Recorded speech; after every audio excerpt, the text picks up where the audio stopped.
మాట్లాడక దీని గురించి వివరంగా తెలుసుకుందాం. హలో హలో నమస్కారం అండి, మీ పేరు ఎక్కడి నుంచి కాల్ చేస్తున్నారు? మేడం, నా పేరు కవిత మేడం. ఇక్కడ హైదరాబాద్ నుండి చేస్తున్నారండి. ఏంటి మేడం? ఎక్కడి నుంచి మాట్లాడుతున్నారు?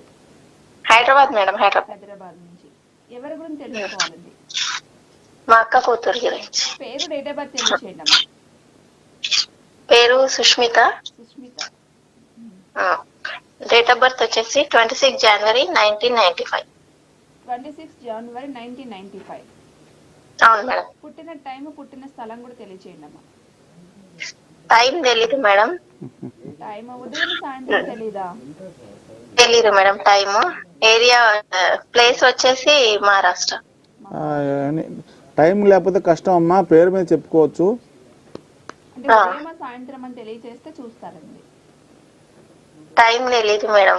సరే అమ్మా, గురుగారితో మాట్లాడండి అమ్మా, మీకు సమస్యకి పరిష్కారం తెలియజేస్తారు, మాట్లాడండి.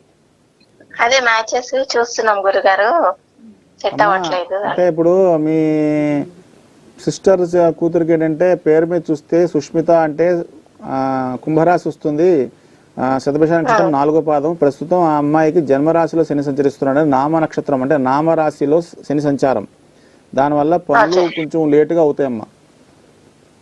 అయితే ఎప్పటి వరకు అవుతుంది సార్? రెండవది ఏంటంటే ఇప్పుడు కర్మ సంబంధంగా చూస్తే రేపు వచ్చే ఉగాదమ్మా, అంటే ఏప్రిల్ 9th తర్వాత ఏదైనా వివాహపరంగా లైన్ క్లియర్ అయ్యే ఛాన్సెస్ ఉన్నదమ్మా. అయితే మీరు ఏం చేస్తారంటే, మరి మహారాష్ట్రలో ఉంది, వాళ్ళు ఉండేది మహారాష్ట్రేనమ్మా? ఇక్కడ హైదరాబాద్ లోనే ఉంటారు సార్. సరే తల్లి, అయితే ఒకసారి అమ్మాయిని పేరు మీద అయితే ఏలినట్స్ నడుస్తుంది, జన్మరాశిలో శని సంచారం కాబట్టి పనులు కొంచెం స్లో డౌన్ అవుతాయి. అందుకని అమ్మాయిని ఒకసారి తూర్పుగోదావరి జిల్లా రావులపాలెం దగ్గర మందపల్లి అనే క్షేత్రం ఉందమ్మా. ఆ మందపల్లిలో శివుడికి శనికి చేసినట్టుగా తైలాభిషేకం చేస్తారు. అక్కడ అమ్మాయి చేత తైలాభిషేకం చేయిస్తే అమ్మాయికి ప్రస్తుతం ఉన్న పరిస్థితి నుంచి కొంత అంటే చాలా మటుకు అమ్మాయికి ఉపయోగం అవుతుంది. తర్వాత వాళ్ళ తల్లిదండ్రులు ఏం చేయాలంటే ప్రతిరోజు సుమంతో శ్రీ కార్తవీర్యార్జున నమః అనే మంత్రాన్ని జపిస్తూ ఉండాలి. ఇది నియమం కాడు లేదమ్మా, ఇలా జపించడం వల్ల తొందరగా అమ్మాయికి పెళ్లి అనేది క్లియర్ అవుతుంది. సుమంతో శ్రీ కార్తవీర్యార్జున నమః అనేది నియమం తప్పకుండా చేయాలా.